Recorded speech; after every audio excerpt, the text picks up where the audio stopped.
Hello my dear students, how are you. जैसा कि इसके पहले के वीडियोस में मैंने टेंसेस का इंट्रोडक्शन आपको बताया था, फिर हिंदी में मैंने बताया था कि कोई बात हिंदी में लिखते हैं तो सब्जेक्ट आता है, ऑब्जेक्ट आता है और वर्ब लास्ट में आता है, और जब उसको इंग्लिश में ट्रांसलेट करते हैं तो सब्जेक्ट आता है, इसके बाद वर्ब आता है, इसके बाद ऑब्जेक्ट आता है। ऑब्जेक्ट भी हमारे दो प्रकार के होते हैं, इसके बारे में कल मैंने जो आपका वर्णन किया था। फिर मुख्य क्रिया क्या होता है और सहायक क्रिया क्या होता है। तो अगर is, am, are, was, were, has, have, had ये अकेले हों तब तो ये मेन हीरो का काम करते हैं, मुख्य क्रिया का कार्य करते हैं। अगर किसी क्रिया के साथ जुड़े हैं तो ये बेचारे साइड हीरो हो जाते हैं, हेल्पिंग वर्ब हो जाता है और वो मुख्य क्रिया हो जाता है। तो फिर हमने आपको टेंसेस बताया। टेंसेस में फिर हमने बताया कि जिन वाक्यों का प्रयोग किया जाता है, अफर्मेटिव होता है, निगेटिव होता है, इंट्रोगेटिव होता है, इंट्रोगेटिव निगेटिव होता है और क्वेश्चन वर्ड्स होते हैं। तो ऐसे इन्हीं सेंटेंसेस का यूज हमको टेंसेस में करना रहता है। तो जैसा कि आज के वीडियोज में हम छोटी टॉपिक उठा रहे हैं, use of is, am, are. Hindi में आप चाहिए लिख लीजिए कि इज, एम, आर का प्रयोग। अब देखिए, इज, एम, आर का प्रयोग कहां किया जाता है, कहां आप इसका प्रयोग करेंगे। तो अगर वर्तमान समय में वाक्य के अंत में, कहां पर, वाक्य के अंत में है, हैं, हो, हूं आदि शब्द आए तो उसका अनुवाद हम इज, एम, आर लगाकर करते हैं। तो इसकी पहचान आप लिख लीजिए। पहचान में क्या है, यदि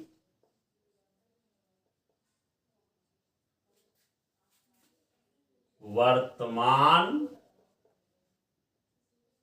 समय में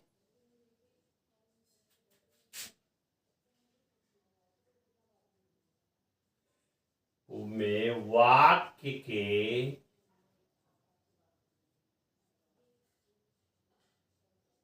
अंत में, वर्तमान समय में वाक्य के अंत में है,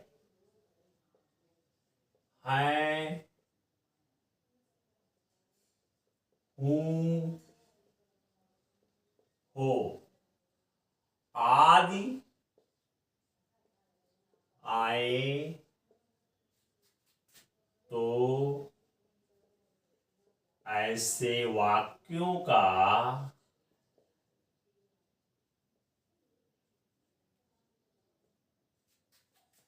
अनुवाद, तो ऐसे वाक्यों का अनुवाद इज, एम, आर लगाकर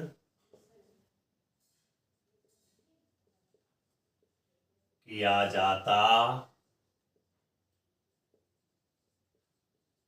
है। ठीक है। तो ऐसे वाक्यों की क्या पहचान है कि यदि वाक्य के अंत में, वो भी कब, वर्तमान समय में, यदि वर्तमान समय में वाक्य के अंत में है, हैं, हूं, हो आदि आए तो ऐसे वाक्यों का अनुवाद इज, एम, आर लगाकर किया जाता है। तो ये तो पहचान हो गई। अब कहाँ हम इज यूज करते हैं, कहाँ पे एम यूज करते हैं और कहाँ पे आर यूज करते हैं, दैट मीन्स कि किस सब्जेक्ट के साथ इज यूज होता है, किस सब्जेक्ट के साथ एम यूज होता है और किस सब्जेक्ट के साथ आर यूज होता है। तो एक तो हम आपको डिटेल में बताएंगे, लिखा करके बताएंगे, इसके बाद डायरेक्ट हम फार्मूला बताएंगे और फिर उस पर डायरेक्ट आपको हिंदी टू इंग्लिश ट्रांसलेट करने के लिए बताते चलेंगे। अच्छा, तो अब पहले तो आप हेडिंग डाल दीजिए अफर्मेटिव सेंटेंसेस, साधारण वाक्य, साधारण वाक्य।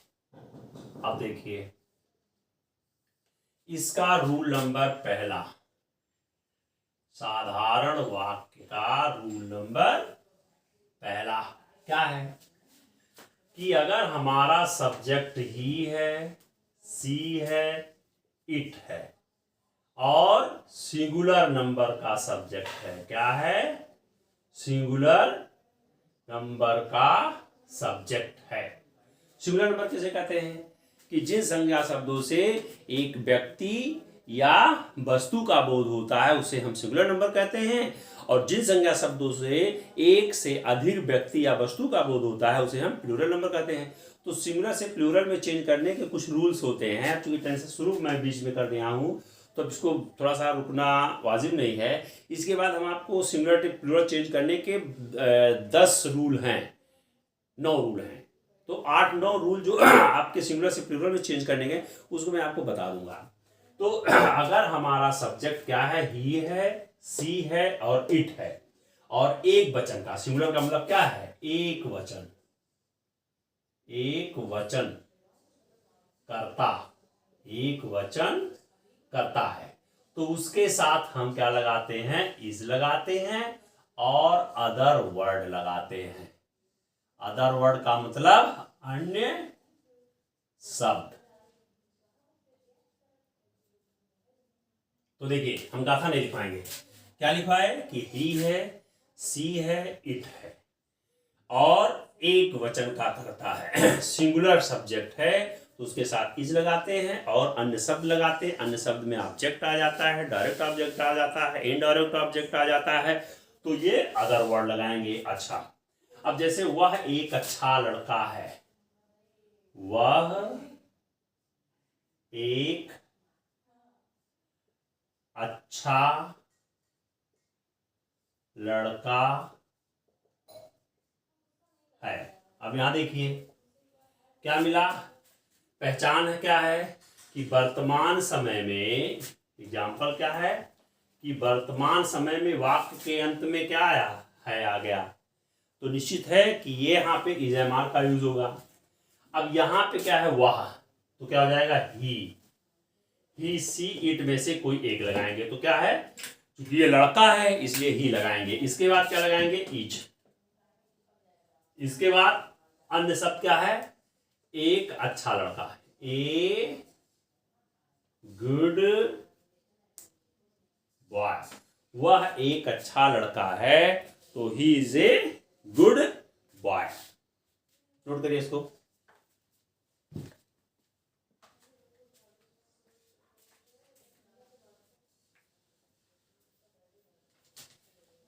एक एग्जाम्पल इसका और आप लीजिए,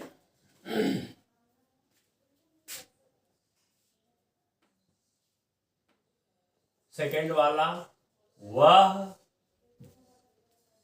एक चालाक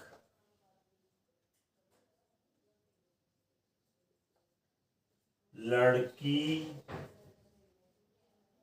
है। अब देखिए चूंकि ये लड़की है इसलिए यहां क्या लगेगा, she is a clever girl, she is a clever girl.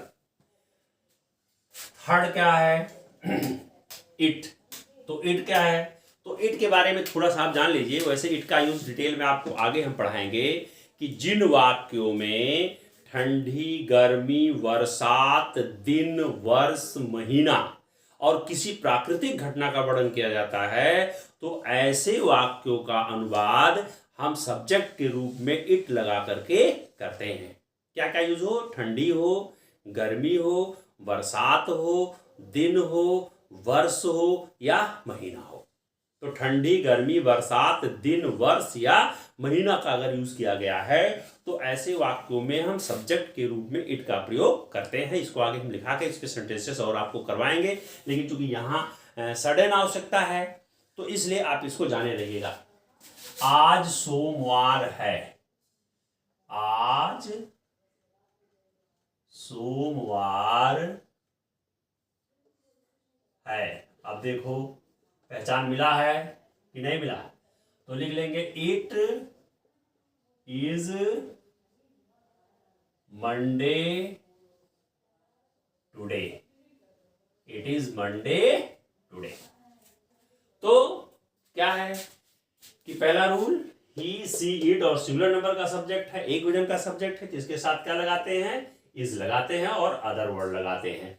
वह एक अच्छा लड़का है तो he is a good boy.